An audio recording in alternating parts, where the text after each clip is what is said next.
Olá, já está no ar o programa S News Entrevista aqui na tela da Rede TV Espírito Santo. É sempre muito bom ter a sua companhia para esse momento de bate-papo aqui na nossa programação.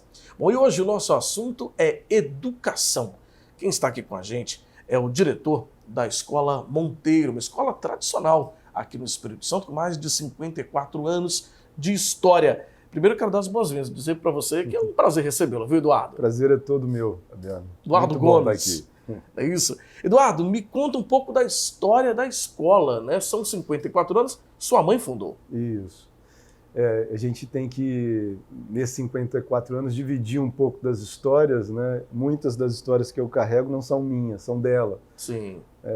Começou em 69, aqui em Vitória, com uma escolinha de artes pequena, 69, auge da ditadura, e a ideia de Ana Rita, que é minha mãe, uma das fundadoras, foi: eu preciso promover um espaço de livre expressão para as crianças, para que elas cresçam sem esse sufocamento de censura, né, de inibição para algumas coisas que até mesmo em casa poderia atingir. E com essa ideia ela funda com outras colegas, né, a escola, que no primeiro ano de atividade já se torna uma escola de educação infantil, porque quem procurou na Praia do Canto essa primeira unidade, Sim, foram famílias que gostariam de ter os seus filhos num momento de estimulação, num espaço diferente. Então a escola começa como ensino regular, né, daquilo que a gente fala agora, sim, em 69 como escola de educação infantil. entendi. E aí depois disso, a cada ciclo, a cada término de ciclo, a ideia, né, de pensar, e aí, vamos continuar? Então o Fundamental 1 aberto, depois o Fundamental 2. Até antecipando a história, em 98, a abertura do último segmento da educação básica, que é o ensino médio. Mas em 54 anos, muita coisa aconteceu. E eu acho interessante, porque até pouco tempo atrás, esse momento que a gente está tendo de conversa aqui, Sim. era da Ana Rita, era da minha mãe. As histórias eram só delas. E com um processo de sucessão, né, de acompanhamento e desenvolvimento da empresa, eu assumo esse papel. E a responsabilidade é tão grande que não é só falar da empresa, é falar das histórias Sim. que acompanham a gente de muito tempo. Mas um fato interessante é que esse avanço dos segmentos de criação, ele vem por demandas que são de interesse próprio e, às vezes, que vem de fora. O fato da escola, o Pica-Pau, que é a escola de origem, ter se transformado numa escola de ensino fundamental, foi um momento em que uma forte crença da Ana Rita, de um projeto extremamente humanizado, focado no sujeito e não em conteúdos, se deparou com as escolas muito tradicionais da época dizendo que aquilo não era condizente como preparação para o ensino fundamental, que exigiam as crianças alfabetizadas com um nível de conhecimento que, na verdade, era responsabilidade do ensino fundamental. Sim. Foi quando, na passagem da última turma, ela falou: não, peraí, se vocês estão entendendo muito diferente e errado do meu ponto de vista, volta que eu vou continuar com vocês aqui dentro da minha escola. Sim. E aí o progresso e o avanço das turmas continuaram. Foi muito inovador, talvez, para aquele momento que estava começando, né? A Ana Rita sempre foi muito inovadora. A escola, ela À tem... frente do tempo. Exato. Inclusive, uma das coisas que eu acho que casou muito é a gente colocar um slogan na escola que diz que moderno é humanizar. Então a gente casa, né, essa ideia do moderno para o tecnológico, mas trazendo com que não existe nada mais moderno do que olhar para o sujeito. Sim. Não é tecnologia. A gente até conversava um pouco disso. Acho que o grande diferencial nosso é entender, desde a origem da escola até hoje, que o nosso maior compromisso é no desenvolvimento dos sujeitos. E não simplesmente prepará-los para um posterior, em termos de nível de conhecimento apenas, mas desenvolvimento de habilidades, de competências, que traduzem muito oportunamente com a participação das famílias numa qualidade de vida, onde eles tenham condição de escolha. E isso faz muita diferença, né, Eduardo, quando a gente está conversando, porque quando você pensa o indivíduo, o sujeito, como um projeto de vida, né, ele já desde o ensino fundamental, indo para o ensino médio depois, ensino fundamental 1 e 2, ele já pensando um projeto de construção de habilidades, né, de entender melhor o que ele gosta ou o que ele pensa em fazer o resto da vida, você está ajudando essa pessoa já a definir talvez um destino, né, para a vida dela, uma visão mais clara, né? Sem dúvida. Se a gente for fazer uma reflexão, né, sair um pouco, né, do que a gente está tratando e ir para um campo um pouco mais teórico do que é uma escola, o grande objetivo de qualquer escola no mundo é humanizar o sujeito. Né? Quando a gente recebe uma criança com meses na educação infantil e junto com a família, ao final do ciclo da educação básica, está com 17 anos, que a gente está fazendo é um processo de humanização. Sim. É apresentar um mundo para ele através de novos conhecimentos e de novas oportunidades, experiências e vivências que fora da escola ele não vai ter a mesma oportunidade. Sim. Então a responsabilidade que a gente tem é exatamente essa, é fazer uma reflexão com os nossos alunos e com as suas famílias, que fazem parte de uma comunidade que juntos proporciona isso. Quem sou eu? O que eu mais gosto? Quais são as escolhas que eu preciso fazer? Quais as consequências das minhas escolhas? Né? Sim. É um trabalho extremamente complexo. Porque formação, né, a gente comentava, tem uma particularidade de cada um que está ali. E a gente tem uma escola que é um ambiente coletivo. Eu tenho uma turma de 20, 25, 18, 30. O professor à frente dessa turma tem um planejamento, tem uma ideia de condução, mas para cada aluno há uma forma de pensar. Sim. E tem toda uma participação também da família nesse processo, né? Sem dúvida. Não adianta também, a gente falava sobre isso antes aqui, que não adianta também só deixar essa responsabilidade a cargo da escola. Lógico que ela tem sim o seu papel, mas a família também tem a sua parte, tem a sua importância nisso. Sem dúvida. Existem pesquisas que trazem que a família contribui quase que a metade do desenvolvimento de um sujeito. Se você for pensar, a gente tem grande parte do dia na escola, mas essa outra parte que não está na escola, inclusive com as férias, né, com convívio com outros familiares, que não só, a gente fala, parece que é só pai e mãe, né? Mas é pai, mãe, irmão, avô, tio. Essa experiência que esse aluno tem fora, ela é um currículo para ele também. Claro. Se a gente for pensar nas nossas infâncias, né, eu penso na minha, no interior de Minas Gerais, numa fazenda da minha avó, meus primos, a gente construindo coisa, discutindo sobre algo, brigando por causa de alguma coisa. A escola também traz essa possibilidade de experiência, mas na família ela é muito importante, porque ela carrega valores que são próprios dessa experiência cultural vivida por cada núcleo. Né? Então a relação com a família não é só assim, porque a família tem que fazer um dever de casa.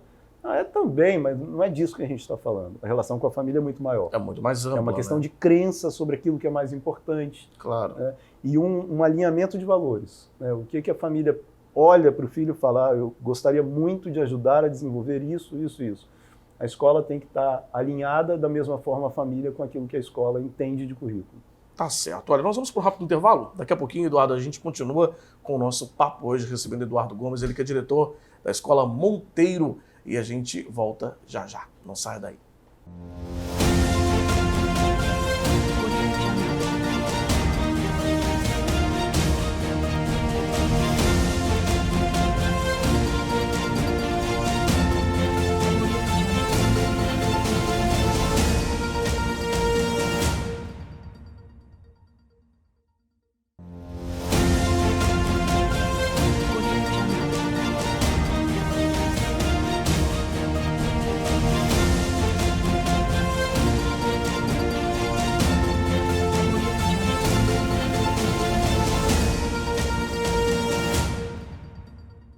Muito bem, estamos de volta com o nosso programa, hoje falando sobre educação. Quem está aqui com a gente é o diretor da Escola Monteiro, Eduardo Gomes. No bloco anterior nós já conversamos um pouquinho sobre os desafios, eu acho, desse novo momento também que a gente vive, né?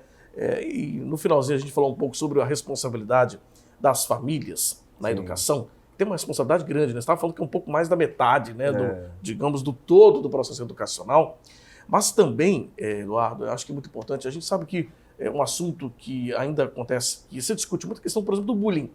Mas a família também, eu acho que ela tem, quando você fala de construção de valores, e quando essa criança, esse adolescente, compreende isso na sua totalidade, absorve aquilo como como um aprendizado de verdade, talvez você possa mudar também um pouco isso, né? Virar essa chave e entender as relações humanas melhor, né? Sim. Porque o bullying nada mais é do que você atacar o outro, agredir o outro com de palavras. Forma recorrente. De forma recorrente, né? Sem dúvida.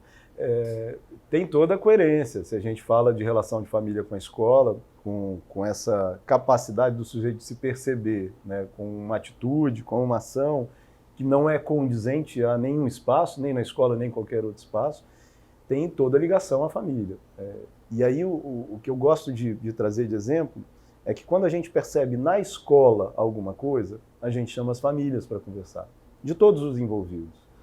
Só que muito do que acontece hoje acontece fora da escola.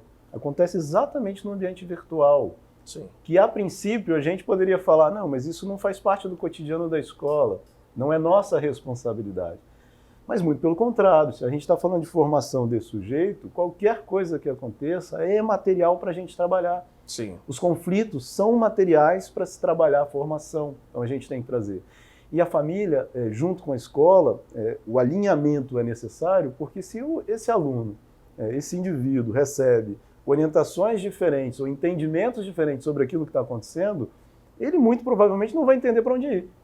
Então, a família e a escola têm que ter um combinado. Falar, a gente viu isso, percebeu assim e está achando que é melhor fazer assim, assim, assim. Combinado, combinado. Então, assim em casa e assim na escola. Vamos caminhar junto. Até quando a gente fala dessa questão do virtual, a gente entra numa seara que hoje precisa ser muito bem entendida, né? E com muita cautela a gente pensar no que está acontecendo e no que precisa ser feito. Sim. Eu lembro que na década de 90, início da década de 90, a gente já tinha computador na escola. Computador aqui de tela verde, de cartucho, né?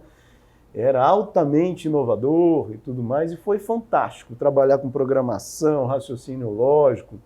Hoje em dia, quando a gente fala de tecnologia, a gente não está falando só desse desenvolvimento, a gente está falando de uma nova forma de relacionamento. Então é necessário que a gente hoje perceba que a participação da escola nesses conflitos, ou não nos conflitos, mas na qualidade das relações, não necessariamente conflituosas, Sim. passa também por uma conversa que a gente precisa ter dentro. Tá? Por exemplo, a escola trabalha com dinâmica de assembleia. A assembleia escolar é um momento em que a gente junta os alunos em sala e escuta eles. E isso a gente consegue, então, através de uma escutativa, ir percebendo tudo que está acontecendo. Bacana demais. Olha, uma pena que o tempo está acabando. Eu queria ainda falar um pouco sobre o novo ensino médio também, ou essa discussão acerca do novo ensino médio, Super que é um assunto extremamente polêmico também, né? E super necessário. Pois é. Existe um imbróglio aí nisso, a gente né? precisaria de umas 3 horas. Pelo menos, né? Vou convidar o Eduardo para voltar aqui no programa, para a gente falar um pouco mais sobre isso, sem dúvida. Mas olha, primeiro eu quero dar os parabéns, Eduardo. Aqui uma escola, a Escola Monteiro tem 54 anos, como nós falamos, são 450 alunos, mais de 120 profissionais atuando lá. Diretamente, né? Então, uma escola que, eu falei isso com ele antes, né? Para estar 54 anos no mercado, bem fortalecida, né? Digamos assim, consolidada no mercado, trilhou um caminho, lógico, a gente sabe que não sempre no alto, tem altos e baixos, né? Como toda empresa, como todo negócio, mas que tem aí trilhado um caminho de sucesso, sem dúvida alguma. Sim. Quero dar os parabéns, te agradecer por ter vindo no nosso programa, foi um prazer e desejar ainda mais sucesso. Convidar para voltar, viu? Para a gente conversar mais sobre o novo ensino médio. Obrigado, o prazer foi todo meu. E a gente, como educador, acredita que a gente está sempre aprendendo. Não tem momento que a gente pode parar de aprender. É isso. Obrigado mais uma vez, viu, Eduardo? Obrigado. A você de casa, muito obrigado também pela sua audiência, pela sua companhia. A gente fica por aqui com o nosso programa. Para rever essa entrevista, acesse esflix.com.br. Ótimo dia e até o nosso próximo encontro.